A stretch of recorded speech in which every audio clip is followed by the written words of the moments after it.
Keeping the Flow podcast, hosted by Jason and Chad.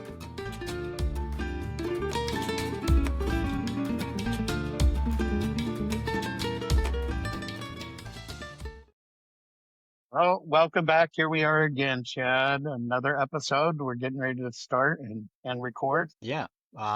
Well, good day, Jason. How have you been? Good. I can tell you. So last week, we were gonna record an edition, and we had some scheduling conflicts. I'm not gonna lie. I tried to do this by myself. I can't do it without you, Chad. I tried. You gotta have I tried. I sat in here and I tried to do a topic. I think we'll still end up getting it as a topic that we can talk about. But I was going to talk Okay. about different wastewater types of different wastewater plants out there, and treatment processes, and kind of an instructional type video. And I think we can still go that way. But I tried to do it and I couldn't do it without you. I didn't have anybody sitting there, looking at me and better, making man. cracks. You know better. So You remember? I didn't do it. Remember when we were we didn't go to college together, but remember when, you're college age, did you ever go to a bar by yourself? I mean, it's not the same. You can't do it. Right. Yeah. I mean, it's all about that. you need a wingman. You need a wingman. Contact. Yeah. But on a different note, so in its place, I don't even know if I've even got a chance to discuss it with you or told you about it. So, we're on Facebook, we're on Spotify. I think we're on LinkedIn a little bit there. YouTube. YouTube is a new one. We haven't really put it out there, a lot of advertisement for YouTube. We have been starting putting the episodes on YouTube. My hope is with the YouTube part is maybe some instructional type videos, maybe some training type informational videos, So we're keeping that over in the back pocket. But the thing that it's been kind of fun, and I started, and I'll have to get you involved as well, is TikTok, right? So when I said that, my kid said, well, Facebook's for old people and TikTok's the new thing. So I started dabbling with our Keeping the Flow on TikTok. Have you seen any of them yet? No, but I will look that up, and that's interesting. You'll have to look it up. I've been playing around and putting some fun little things on there, along with the episodes, some little short clips of the episodes on TikTok, and then some fun stuff. So you'll have to check that out, as will our listeners will have to check it out and like and follow or share or whatever you do with social media, right? Do everything you can to promote it. So yeah, so I started dabbling with that in your absence last week, and it's been pretty successful. So yeah. Like it. So I like it. Okay. Outside of that, I went to a conference this week. I just got back last night. It was a great conference. Again, I think out of it, we'll have some guests that we can get on here to talk about. I was up in Michigan, so learned a little bit about Flint and what happened up there. So that might be interesting to have a guest on there to talk about some of those topics. Learn from outside of mistakes. that is just been keeping the flow myself, keeping it going. All right. Yeah. Me too. This, just like everybody says, living the dream. But I also went to a little 1-day conference called Infra Day. It was in the city, Chicago, and talked to a few people there. They basically have panels and talking about different infrastructure things that's going on, but they're talking about AI there too, and some of the different things going on with asset management. So I was interested in that, but I couldn't stay the whole day because I got invited late. But I did have some interesting conversations that we might be able to turn into some episodes as well. So hey, we're just keeping the flow, man. Speaking of that, yeah. So one last thing before we get into our guest. So I kind of wanted to show you this too. Check that out. That is awesome missing or what? a beer. That is missing a beer. So I know.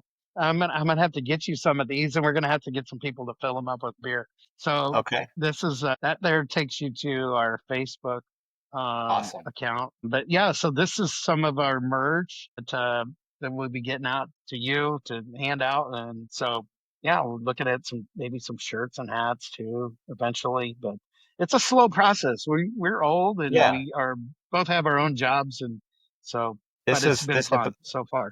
This is fun, and I hopefully people are listening and enjoying. You know what?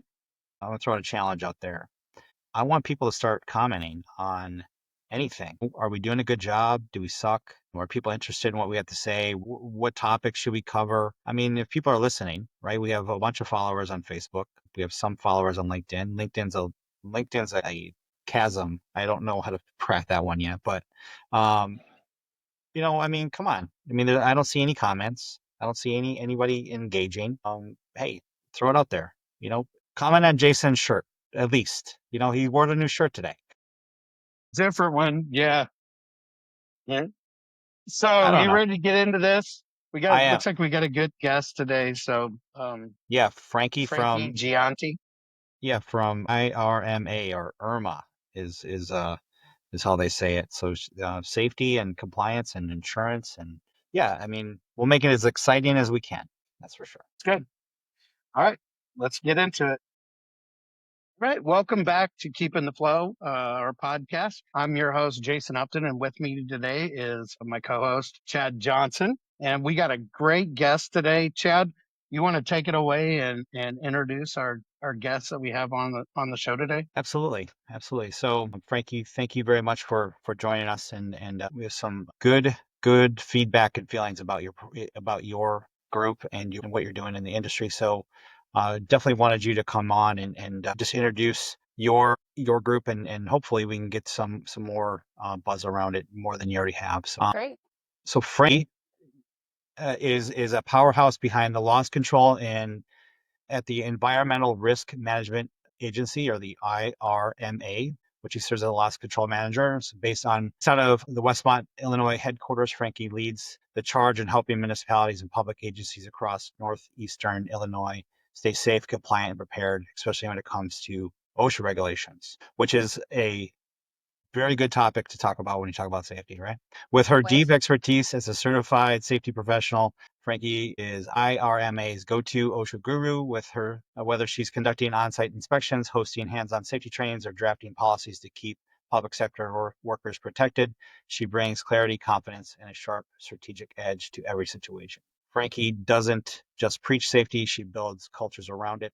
She's known for her reputable, no-nonsense approach to risk management and her passion for mentoring rising professionals in the field, from prepping agencies for surprise inspections to rolling out innovative training programs. She's on a mission to make public places not just compliant, but truly safe and sustainable. So safety is not just lip service, it's a priority. So welcome, Frankie. Thank you for joining us. Thanks. And I don't know who gave you that bio. It definitely wasn't me, but that was awesome. That was like that I do pretty good stuff. Nice to hear. And you can just say IRMA. It's Intergovernmental Risk Management Agency, but we say IRMA because it's much easier, rolls off the tongue. So I am a part of IRMA. I am the loss control manager there. I work in the risk management and training department. I have been with the organization for the better part of 7 years now. I started as just a field representative, going out and doing on-site consultations, brought in some different ideas, saw a need to really kind of bolster some of the programming that we were doing with the municipalities. I moved up into a position to start building out some of the loss control programming, the training services, and some of the other consultation services that we provide. And it's just been an awesome experience being a part of the journey with IRMA, but then also just connecting with the municipalities that we have in the membership. Being a part of other public servants is just a very satisfying career path to be a part of. So I'm excited to be on this show with you guys and hear a little bit more about what's going on in your world and how we can get the worlds to collide. So maybe you can start it off, Frankie. Oh, sorry. Go ahead, Chad. No, go ahead. Go ahead, Jason. You're fine. I was just going to say maybe she could start off with telling us a little bit about IRMA. It seems weird saying IRMA. There's so many acronyms nowadays. It is, yeah. IRMA. That's why we go with IRMA. And sometimes people think I'm IRMA. They're like, oh, IRMA's here. And I'm like, I'm not IRMA. I'm Frankie with IRMA. So, but so IRMA is a risk management agency. We've been around for over 40 years. We are member owned. So municipalities in the Chicagoland area are part of a self-insurance pool. And we all work together to provide claim services, insurance coverage, and the risk management and loss control side of any support that those municipalities municipalities would need as they are working through insurance needs or claims adjustment needs or risk management needs or just general safety needs. It's a very symbiotic relationship where the municipalities that are part of the membership are directing a lot of the initiatives that we are taking. And conversely, the expertise that we have in our organization are being channeled back out to those members in the way of our consultations, our loss control services, and then just also our claims team and our financial side and our legal side. It's kind of a one-stop shop for them. And it's a really sound organization. We work with municipalities in the 6 collar counties outside of Chicago. And so it's basically the larger part of the Chicagoland area. We have about usually between 70 to 75 municipalities that are in the membership. And right now we're there. So most of the members are cities, villages. We have a few fire protection districts. So some of those specialty districts, but primarily we are working with local government agencies, the fire department, police department, public works, the city and village administration, and then obviously the water and the wastewater if they're part of that operation as well. If it's just Illinois based, then I heard you say Chicago area. Is it all of Illinois or just that general area right now up towards the Chicago area? We are an organization that just works in the northeast suburbs, just in those collar counties.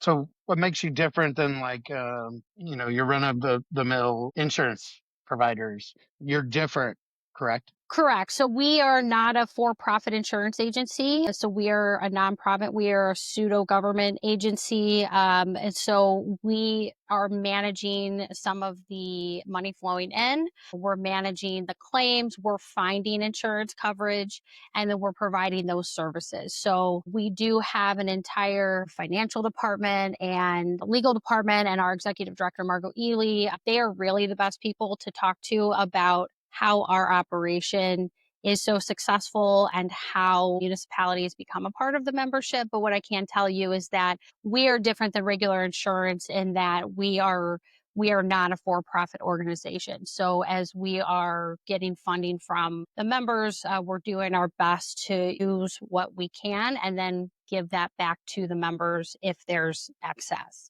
So we're not looking to drive up premiums. We are looking to keep claims down and keep your status within the membership high. About risk management, what are you seeing in municipalities? So myself being a superintendent of a utility, what are you seeing in the industry as some of the most common risks? Municipalities in Illinois, we have to do the whole risk and resilience, and I'm sure you play an important role in that for that compliance. But what are you seeing as far as the most common risks for municipalities? I think it depends on which avenue you want to go down. Do you want to talk about some of the common OSHA risks or even just some of the common types of claims or injuries we see come across? Some of the basic risk management fundamentals we find to be somewhat of a risk exposure. We talk a lot about, obviously, OSHA compliance and meeting the regulatory standards is always a high priority, right? Those are our laws that are in place that we have an obligation to meet. But we talk a lot about just general risk management, safety practices, how you're handling accidents in the workplace when they do occur, what you're doing with that information after the fact. We find that the more that you're putting emphasis on that, the better off your outcomes are going to be. And so, we see a lot of the common stuff that you would see in any municipality, right? There's, the top OSHA related items, slips and falls, hazardous energy, chemicals, all of that stuff is present and there. I mean, our public works guys or our utility guys are dealing with confined spaces. They're dealing with high hazard chemicals on a regular basis. And so we deal with a lot of that when they come through the claim side of things, but we do a lot of preemptive assessments. And so we go on site and we talk a lot about, what does this program look like for you? Do you have sufficient documentation to kind of support that the program's in place? What's the training look like? Is the curriculum meeting the needs of the OSHA standards? And then also just meeting the needs of your employees, right? Are they able to kind of show competency back that they understand what the expectations are, how to do things in the workplace safely. So we kind of do a lot, and we do a broad range of risk that we're looking at. One thing in particular that we talk a lot about that's kind of more than risk management best practices is having safety committees within your department or within your division. Just having a really solid landing place for some of the safety activities to go. It's like you've probably seen this where you have, a real up and coming, like fired up supervisor. They're into safety. They drank the Kool-Aid, and so they're all about it. And so safety kind of bolsters. And then all of a sudden they get into a different job or they leave the organization and it all just kind of falters. Or you have someone who's in the director's role and, safety is a priority. And then in the next rotation, maybe it's not as much of a priority. And so we kind of see all these ebbs and flows. But if you have something that's more formalized, you have a committee structure, you have regular meetings with standing agenda items, these issues are never really falling off the table. And so the stuff that's easy to lose track of, you're actually giving space to it and you're finding a place for it to be given attention on a regular basis. So we talk about that a lot. What would the recommended, and I'm only trying to base this on my municipal without coming out and saying, hey, this is based on my municipal, right? So what kind of committees do you suggest? I mean, do you have what would be some examples of some of the committees that you would encourage them to set up? So if you were going to set up a safety committee, and it can be very fluid and dependent on the size of your organization, kind of the hierarchy. We work with municipalities where there might be 4 employees, maybe 6 employees in the department, to a municipality where maybe there's over 100 in the department. And so how they structure a committee is going to look very different. But the foundation principles are always the same. Taking the opportunity to do a lessons learned when an accident does occur, not only looking at whether or not the employee involved was at fault, but really doing some analysis about, was the support there, the policies, the training, did they actually speak to the nature of the incident? Having some standing agenda items like your inspection process, any initiatives that you have going on, if you have any type of safety suggestion programs or near miss programs or behavior observation programs, you can also drive that into your standing meeting. And so again, it just kind of gives ample discussion to that. And then it does give you an opportunity to talk about forward progression if you have goals that you want to meet. Whether it's a safety goal or it's just a culture or behavior goal, you as a committee can be working on that collectively. And then that committee, go ahead. So this is more like one committee rather than multiple. You wouldn't have accidents and you wouldn't have training. You wouldn't have individual committees. This is one committee that you would run all these aspects of safety through. Exactly, right. So you're getting representatives, from your divisions, or you're getting your best people that can kind of put their heads together and talk through those things. Typically, we see it as just one committee that's kind of handling accidents and training and policy review.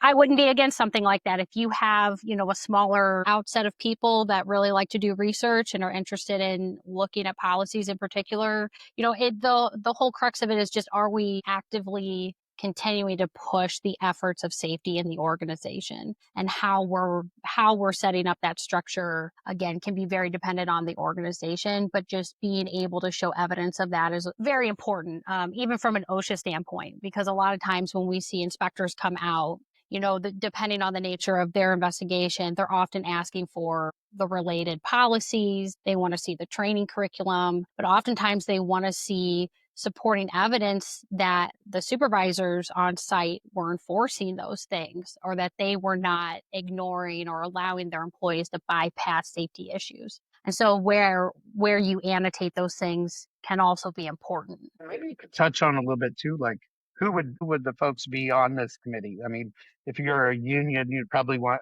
some sort of union rep and maybe an employee rep and then a supervisor. What do you suggest for if somebody was going to set up a committee, who would they put on this committee? We really like to see a good mix. You want union, non-union representation, of course. If you have, frontline, midline, upper level management involved, I think it's really helpful because you have frontline staff that are in the day-to-day minutia that maybe mid-level and upper management have no understanding or idea of. And so they can talk through the more complex aspects of their job, where if you have, your HR, your financial, your claims coordinator sitting in, they can contribute very differently.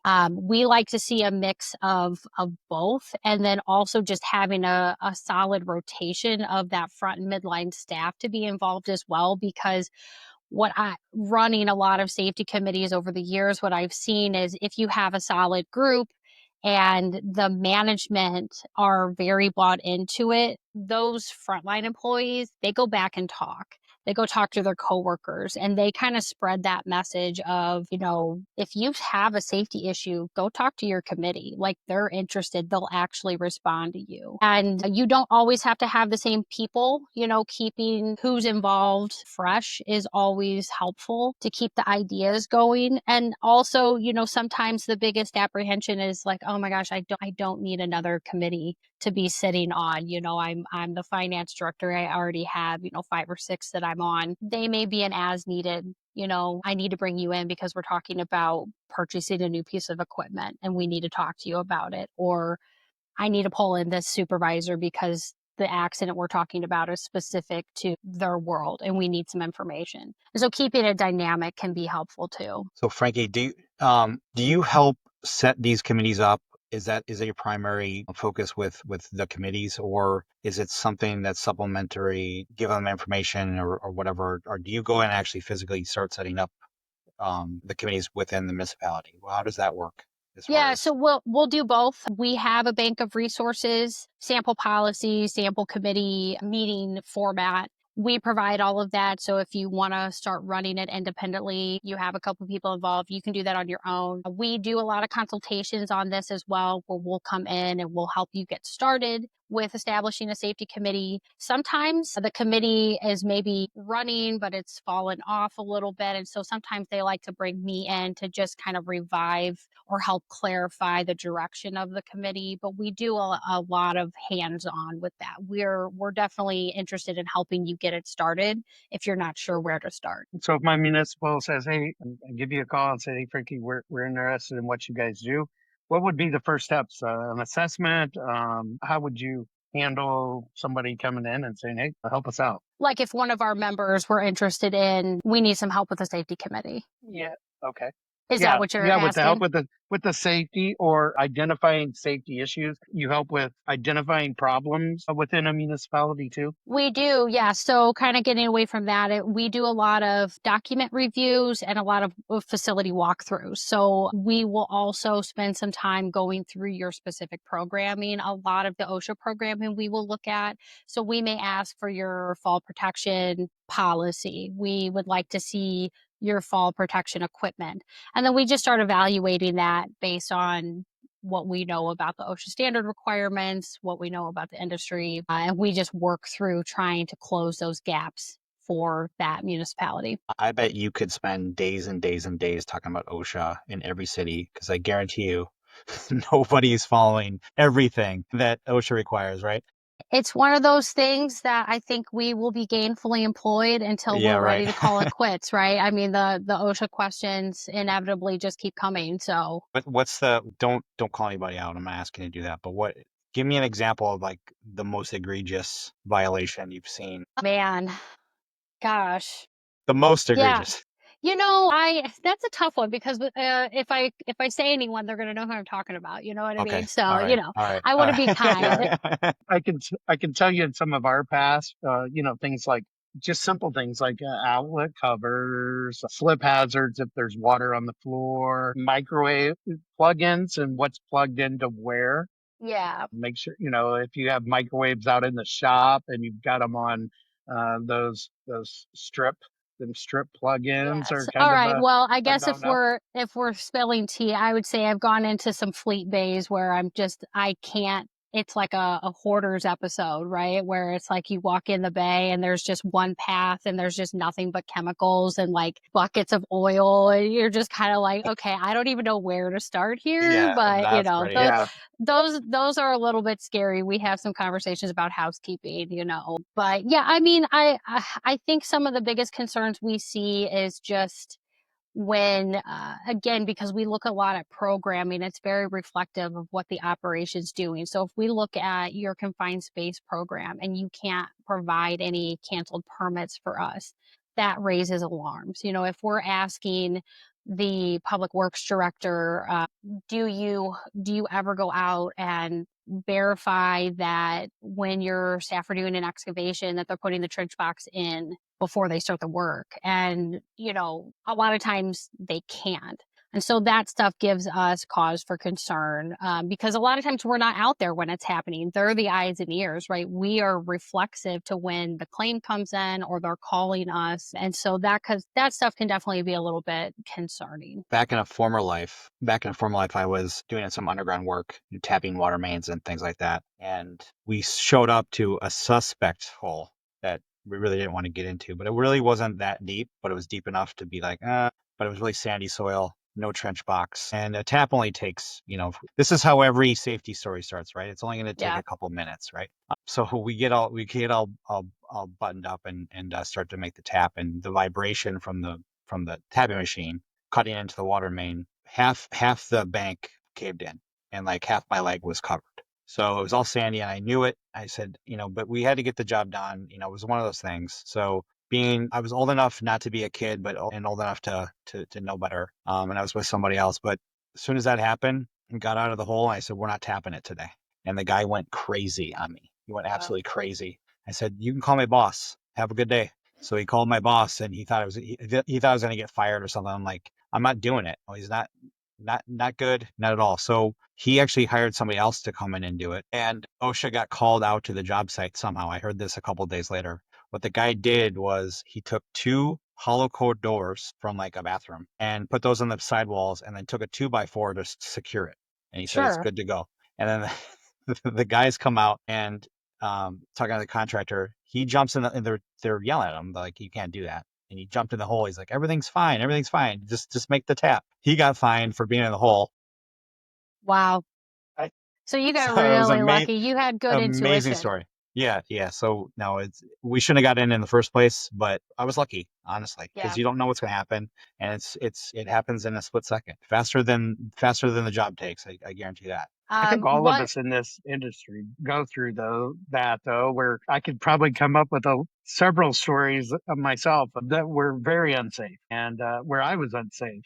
And now that I'm actually the superintendent, now I'm Mr. Safety. So sometimes I feel a little bit hypocritical knowing that I had done the same thing, and where they have. I guess the one thing that I stress to my employees is, if it's something safe, don't do it. I would rather them come to me and say, hey, we can't do this today because we don't have the proper shoring or It's not trench worth it. box. I'm certainly going to say, hey, well, then get a trench box. And that's the other thing with my employees. Anybody that ever comes to me that has a safety issue, and they think, and there's something that can solve the issue, whether it be, PPE or trench boxes or shoring, let's get it. I would much rather, and now in my old age, I see that even more. I'd much rather have make sure that everybody goes home at night to their families rather than have to talk to the press or talk to people and explain why we were Absolutely. unsafe. Yep. One thing that's been coming up a lot, and I don't mean to ask the host the questions, but Yeah. I'm curious to know how you guys have been having conversations around respiratory protection in water plants, wastewater plants, their use in parts of the state. How is that looking right now as you're coming across it in the industry? For I can us, tell you, oops, no. So go ahead, for Chad. us, when we paint or do blasting, respiratory concerns are forefront. So we have a yearly meeting, and then they have stand-up meetings every job when they use, and then everything's inspected every day. So our safety rating as a company is second to none. It just came out. And I'll tote the company line here for a minute, but we've had 19 months of 0 lost time accidents and 7 months of no accidents. So last year we had 1 million man hours or we've had 1 million man hours without a lost time accident. So That's great. everything is done on a daily basis. So that's how we're addressing it. So like you said, it has to be a commitment, and it has to be forefront, and it has to be talked about every day. Otherwise, people forget. And I guess, Frankie, I probably, from a municipal standpoint, I probably ask like which department, right? So like when we talk about our street departments and those working with like dry or saws, making sure that they have, the exposure to dust and make sure all of our saws are wet saws. And so then the type of mask. When we talk about in the plant, like our wastewater and water plants, so we used to have the self-contained units we had training on that, fit testing, physical training, to be able to wear those SCBAs. With all of that, our new policy is that we have the proper ventilation, have the proper removal for say chlorine gas, that we don't mess with it. I don't want most of my operators are all on the shift, manning the shift on their own. So there's not a lot of dual operation. So, anytime we would have an issue with, say, a chlorine tank, then we're shutting things down. We're calling 911, and we're getting, we're close enough to, say, the arsenal. Yeah. They have trained professionals. Our own fire department has trainings on that. So we leave it to them as far as we don't have any self-contained units. I That will was kind say of a that, holdout. I'm sorry. That was kind of a holdout. I feel like that historically a lot of utilities had the SCBAs and they just kind of started phasing them out. yeah. It's just like everything in today's world, whether it be IT, when we talk about integration, we talk computers, printers, but municipal integration is so much different now that our regular IT folks don't have the training, don't have the time to train to be able to look at the integration, say at a water or wastewater plants. A lot of stuff is getting contracted out. And that's the same with, not that we're contracting out to the fire department, but um, you know, those folks have a lot more training than I could ever provide to my employees. We make sure things are sealed up. We call 911, we call the supervisors, and we get the professionals out there to deal with it.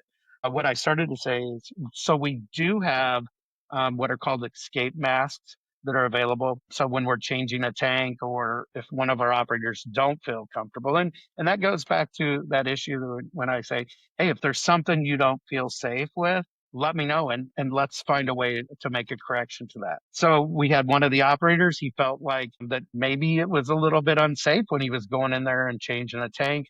So we do have what are called escape masks, which are basically a bag that pumps air, not oxygen or anything, just puts forced air in there. You've got enough time. You put the bag over although you're taught never to put bags. Your mom probably said it. My Oh mom yeah. did. This is the one time you should.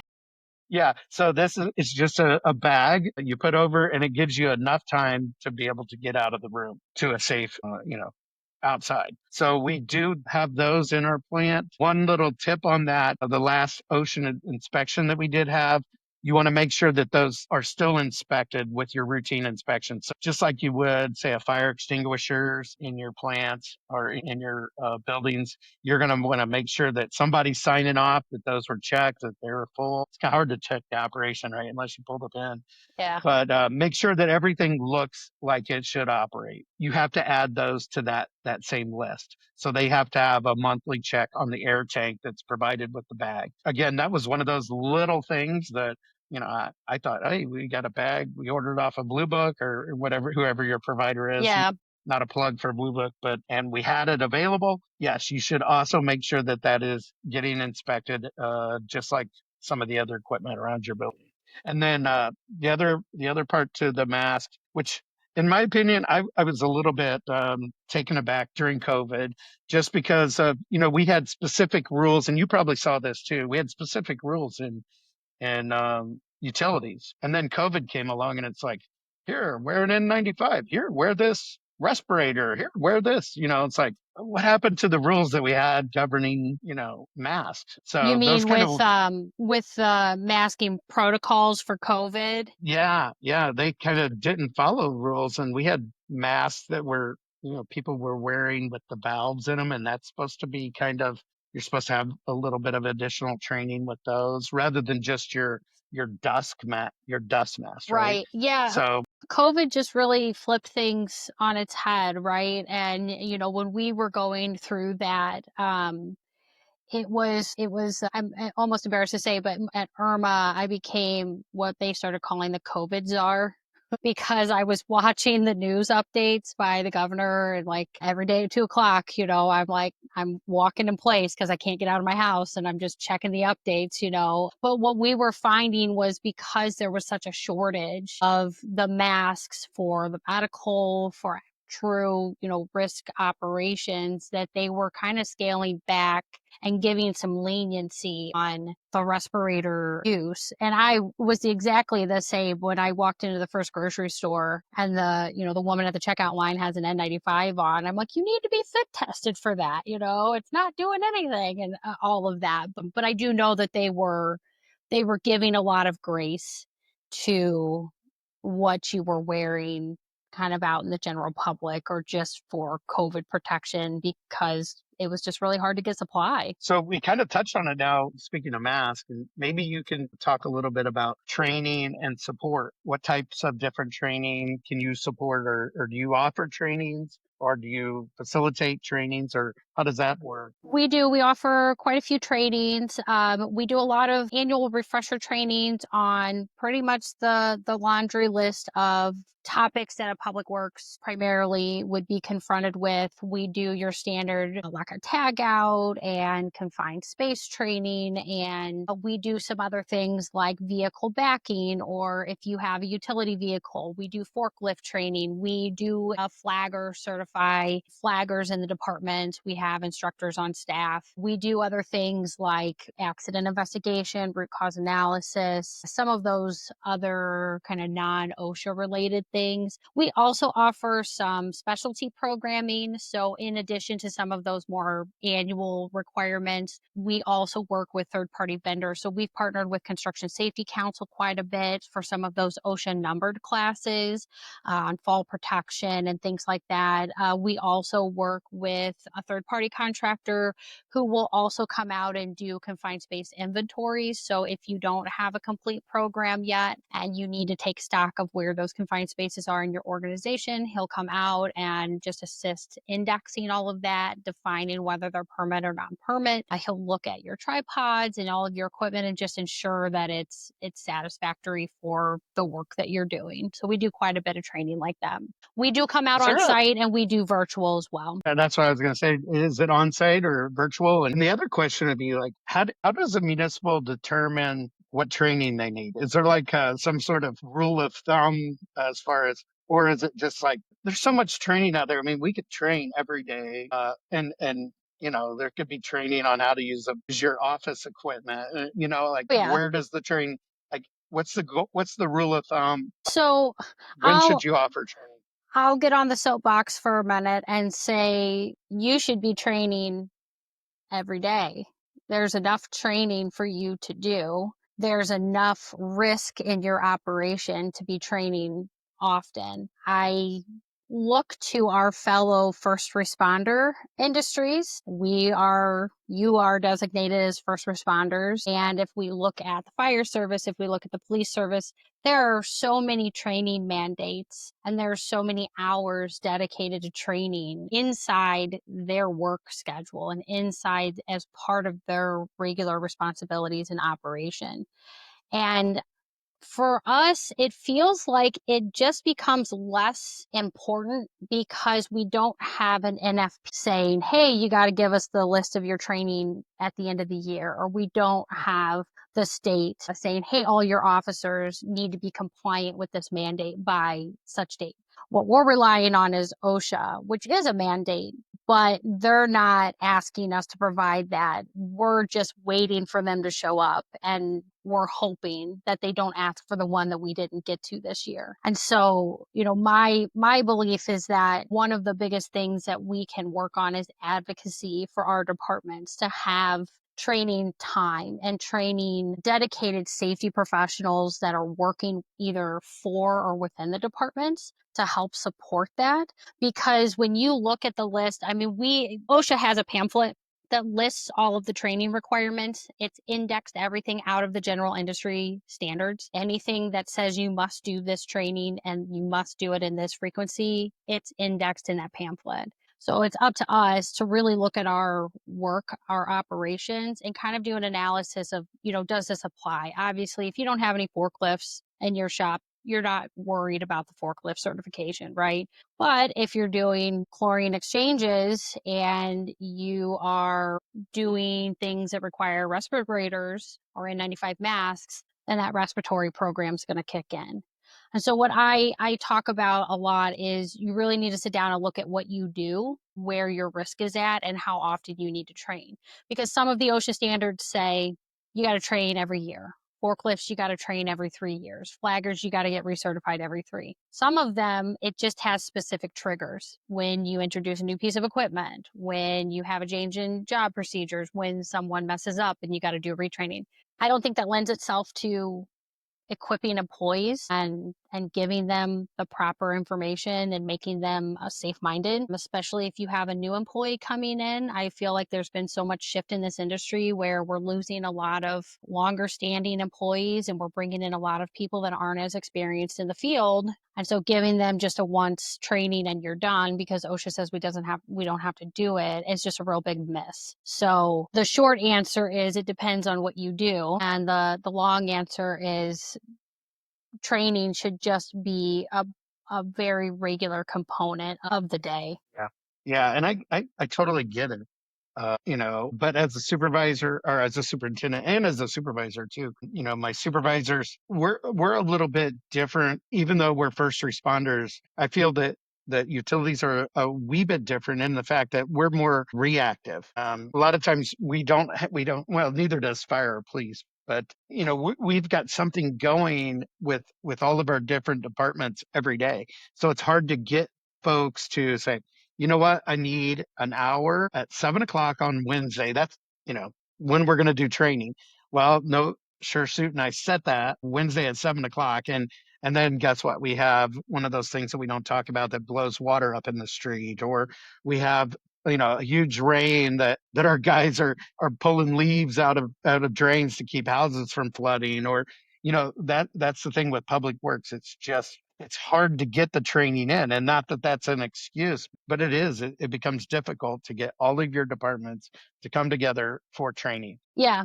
So It's that's my not struggle. it's not an excuse. I think it's a very valid complaint because again, I feel like public works are often expected to run very lean, and they're also expected to have a very broad number of things that they could be encountering in a regular day. I will tell you, some of the success stories that I've had. I've worked with a woman in the Village of Bloomingdale, and shout out to Lauren. So one of the things that she had done there was she had established exactly what you're talking about. The second and third Tuesday of every month is set aside for training. And short of catastrophic, I expect you to be at one of those two. And she found that it was incredibly successful to have the option so that if you did have something come up, this crew's just going to be out today. That's okay. That happens. They can catch the next one. Or if you're just not feeling getting into training today, I'm gonna go to the one at the beginning of the month versus the end. And so they found that within a matter of months, it just became standard. And this is just part of the day. The same way coming in, getting coffee, having a bagel, getting the morning brief, and getting out to the work site. This just became part of the morning routine. And one of the, I think, poignant pieces of the conversation with her was, I said, did you get any kickback from Village Hall? Did you ever get complaints from the community because you weren't out between 7 and 8 a.m. on that Tuesday? She was like, never. We've never gotten that kind of pushback on either side. And that may not be the case for every municipality, but she is a shining example of that it can work. So with the schedules, right? So City Hall might not push back or whatever, and then we could have all these meetings. How do we prevent, or how do we get buy-in from people to say, hey, I will do this. I mean, meeting's a meeting, and just because you went to the meeting doesn't mean you're applying the information. So how do you work on that? Yeah. So I'm full disclosure, I kind of hate going to training sometimes too. Sure, I mean, we've been absolutely. doing this for 20 years, and if I have to go, I'm going to the ASSP conference next week in Orlando, which please send prayers because I'm going to Orlando in July. But, I mean, you're sitting through sessions and you're hearing, a lot of the same stuff, and it gets kind of exhausting. So I can completely empathize with someone who's like, oh my gosh, not another lockout tagout training, please. So it might be difficult to get some of the full buy-in on that kind of stuff. One of the ways that you can help ensure competency is start injecting practical application. And so whether it's a quizzing component or we're going to complete a hands-on component, that's a big part of what OSHA is asking for too, because they've recently come out with a statement about computer-based training on a lot of their topics is not enough. There needs to be a hands-on component. The employee has to demonstrate that they can do this. I'll give you another success story. The assistant director at the Village of Oswego, shout out to Brian, they are doing a program with their tailgate talks where they're asking their supervisors to volunteer to take a topic, and they can present it in any format or fashion that they want. And they have gotten so much buy-in and engagement. He has employees that are bringing in smoke machines, and they're setting up scenarios, and they're playing music, and it's become something of an internal competition of who can provide kind of the most engaging or bought in training. And that team is also then voting on who had the best one. And I think whoever's winning gets a gift card or something. And so they've just kind of completely flipped it around, and they're giving their supervisors the opportunity to develop it and make it engaging in a way that works for them. I like that idea. That is great. It sounded Yeah. really cool. He was really Make it a excited game. about it. Yeah. Make it a game. I floated that idea to a couple other directors, and they were like, no. So that might not work. That might not work for you, but there's so many options. There's so many solutions out there. And that's a lot of what IRMA and our team does, is we really look to find what's going to work for you. And I guess from a municipal standpoint, I can tell you this, Chad. I'm the boss, so as I guess where I was getting. So we're gonna do training unless we have things that happen, and unfortunately, like I said, with public works, everything's always an emergency. You just got to ask the resident; they'll tell you what everything is an emergency. So as public works, we try to respond aggressively on things when they happen. But also, if I set the date as Wednesday at 7, then my supervisors know that Wednesday at 7, that's when we're going to do the training, and we're not going to schedule any kind of work for the guys that are going to come in and do training. Sometimes I'll throw in some food. Usually, if you throw in donuts or you throw in some pizza, they're a little more, less reluctant to come and sit through a training if they can have a donut in their mouth at the same time. Right. So that has worked. One little tip, Frankie, too, and I don't know, maybe your groups that are working with you utilize it, but one thing that I know I found out when I first came to Rock Island, our chemical deliveries are rather large. So our chemical buys are very large. The chemicals that we're using to treat the water. And we do that as part of a bid process. We bid out our chemicals as a group in the Quad Cities here. And one of the things that I started doing, it's been several years now, maybe 7 years ago, I started adding training for specific chemicals to the spec of our bid. So in other words, I put that in the bid spec that whoever provides these chemicals will also provide training on their chemicals, because they're the provider.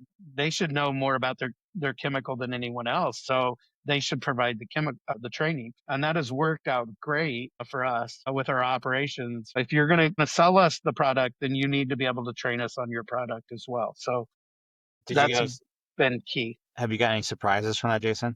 Like somebody goes, I don't know what this stuff does. So the only surprise we've had a couple that really we've actually helped the chemical company kind of build that into their biz. They might just be a second hand the middleman. So they got the company that probably does training at the manufacturing site, and then the middleman then provides it to us. And so what I've seen is in a couple instances was where the middleman has been like, well, we don't, but we should. And so then they've started training programs because they have to offer it to us. So I think that that's beneficial as well. So, That's excellent. Do you mind if I hey, steal that? no, no. In the Quad Cities here, I think all of us have started doing that, adding that to the spec. And you can also look at that at anything that you use in the water industry or the wastewater industry. Even trenching and shoring. If you're going to buy trenching and shoring from a company, you need to make sure, well, can they do the proper training on this? It's no different than, anything that you buy, there's an instruction manual. And so that ought to be part of whether you buy, if you want training on a shovel, then whoever sells you that shovel should be able to train, right? Sounds kind of Yeah. comical, but No, it's somebody smart. could. So yeah, so we found it has been very beneficial in our training aspect, throwing that to the spec. So looking ahead, what kind of risks do you think that you're seeing in the future, Frankie, that we're going to have to be dealing with? Are you guys getting much towards the cyber? In Illinois, they're kind of starting to look at that as part of municipals, as part of our adding that into our inspections. We're starting to have to provide what our cybersecurity training, and talking about training. There's one that is that something that you see out there in the future? Yeah, it's something that's been on our radar for a few years now. We have a subcommittee that meets that kind of works through some of the cyber related issues. I feel like in utilities, this is a high concern because of hacking into systems or getting in remotely, right? This is something that's come up a little bit more recently, correct? Yeah. Yeah. Well, it's around for a while. I mean, it probably as far as the threat, I mean, we've heard about malware and ransomware. That's always been a threat. I think it's been brought more to the front with different municipalities being on the news that their system got hacked, and, maybe somebody blew up a pump that was in, some other country, and they were able to hack into a municipality and change some settings or some chemical settings. Right. Um, it's always been there where people steal information and that. But I think within I would say the last 2 to 3 years, and especially this last year, I've really seen it. It's been a topic pretty much every conference I've been at. It's kind of overpowered the conference with people that have been doing different talks on cybersecurity. Yeah, cyber's a big one. The other thing we're seeing just rapidly coming up is AI and the use of AI in the workspace and what that's going to look like, how reliant it is. What kind of threat would be associated with AI? It's not always reliable. It's spitting out information that isn't necessarily accurate. There's a big risk of, what you're putting into AI, like if you're using ChatGPT. It's just like Google, right? Like it's not necessarily protected. It's something that someone can pull. So if you're putting operation stuff or employment stuff into it, there's a possibility of it being taken or used nefariously. Well, I haven't seen a lot of things coming up specifically for municipalities with it, but it's becoming this very high trending topic of how is it being utilized and what are we going to do with it now that it's here? It's not going away. How does it benefit our operations? What are the things that we need to be mindful of when we're using it? So I mentioned, going out to a conference next week. And last year, I think they had 2 sessions on the topic. And this year, I think it's in every concurrent time slot. It's this thing that we can't ignore anymore. It's just, how is it going to reshape the workplace? I think for the most part, from what I've seen, it's getting information out there of how municipals can protect themselves. A couple of things I've kind of taken note of is like your rural communities. And I ran a rural community prior to where I'm at now. And it's very easy. These rural communities, in a lot of cases, they have, maybe a staff of like 3 personnel that are running their water plant and maybe their wastewater plant as well. And so how nice is it to be able to get on your phone and check the levels at the plant of what, oh, yep, everything's going good while you're doing something else. For the city, you can still monitor the water plant. Right. But you've also got that outside connection, and now you've opened up your water plant um, to somebody being able to get in and control things, see things. So that was kind of something that I took note of. Also making sure with a lot of the equipment that's out there now in municipals, from pH, meters to recording instrumentation, lab instrumentation that we have out in the field. A lot of that, what I'm seeing is going towards, well, hey, we got a problem with our pH meter.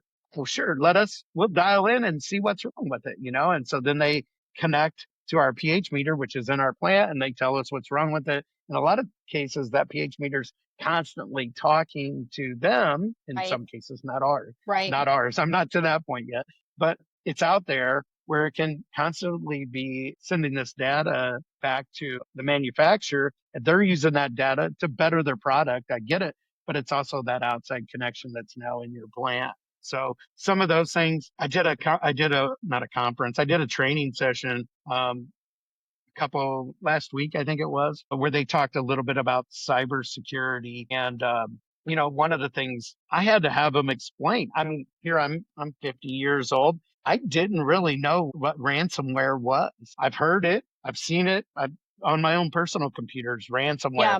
But you don't think about the billions of dollars that are lost to this ransomware. And I'm like, well, first, tell me, what is ransomware? And so there's groups out there that hold your information hostage until you pay them. And that Absolutely. seems crazy to me, Yep. but that's the reality of cyber, being unsecure, I guess, stealing that information. So I think that's probably, I would agree with you that probably the AI and the new technology The new that's out tech. there Yeah.